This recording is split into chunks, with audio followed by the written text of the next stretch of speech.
O te whaatalo whātu lau whaafonga anga i le nei tai au mā lole fo lau, u se mea whaafonga o talafo wala Radio Samoa.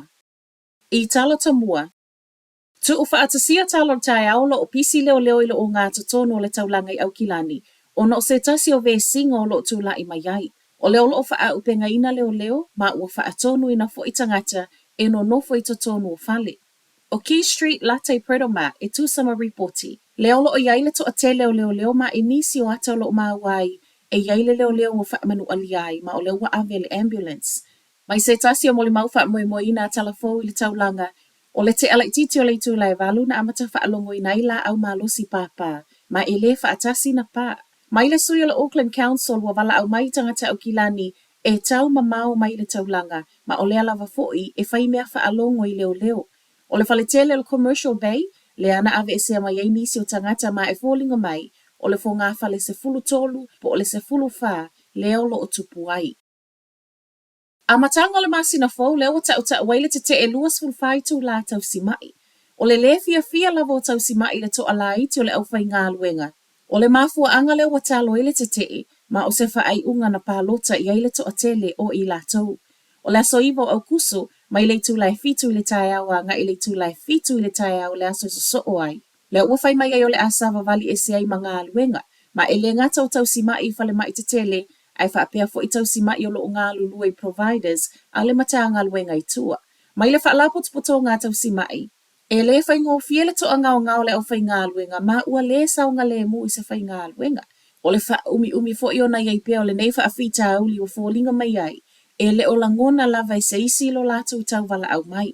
O le asonga fua o le vai asa fōu, e tu uina alo ia tu waile matanga luenga le whaai unga le pālota ua sau nei mai reporti o lo o ta uai o le alava ua levo na i loa e le matanga luenga o lo o fua le te e a tau si mai.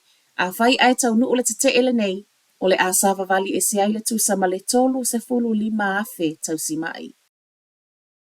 O le vai asa fōu leo whailo mai o le amalanga alo ia mai ele pāle mi o Ausitalia i New Zealand. O le ulua i malanga mai lea Anthony Albanese i New Zealand tālu na tūla i mai ia via ma pāle mi o Ausitalia.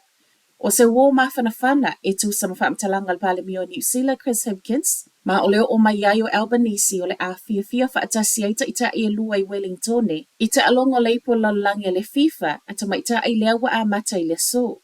E se maita alonga ai o se avano fo i wafai mai Hipkins, o le a ia whaafitai alo i ai Albanese, i le suinga o whaafai ngō fia i neona sauwha ngā tangata kiwi o lo ono nofo i Ausitalia i avano sitiseni.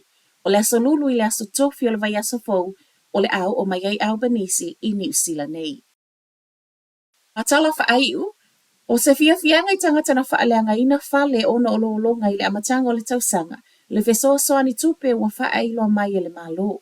O le ua whaailo mai e le suipale mia Carmel Sepuloni, e iei le fesoasoa ni tupe e le o toe ma mau maua mai.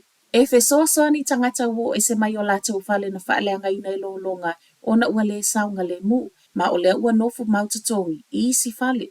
A o nofu mautatongi ai pe rent i isi fale, o le fo i tutongi o lata ufale u whaaleanga ina po o se tala whai ngō fie, e lua fale o lo tutongi, fale o lo iai nei, ma le fale ele o nofo ia. Mai a Sepuloni, o le aso fau se tema e amatawa noa mai aile nei pei meni, ma e tutongi mai i vai aso taitasi. Reportia le tio New Zealand, le to atele o tangata au kilani si sifo wa whaalia lo lata wanganga whaafetai. Ona e le whai ngō fia le tau whaasoa e tutongi uma whale e lua e le taimitasi. O le au whainga whaataita ai wailo mai, i au kilani mo le ainga to ofa. O le a tutongi mai i aile ono se lau se fuluta la i le vai aso. I Hawke's Bay, tu sale ma le 5 se lau se fuluta la i le vai aso. A o Gisborne, e wha se lau ono se fuluta la i le vai aso. Ma o lo o fua lava foi e pei o le whainga o lo o tutongi mai ai. Le accommodation supplement i le taiminei. E toi wha a foi i tua i le aso mua ioni, le aso e amata tutongi mai ele nei fesoso ani tupe. Ma o le masina fo e mawhai ai ona amata fesota i tangata a fia a nga i le Ministry of Social Development. Telefonala Radio Samoa, manuia le tai au.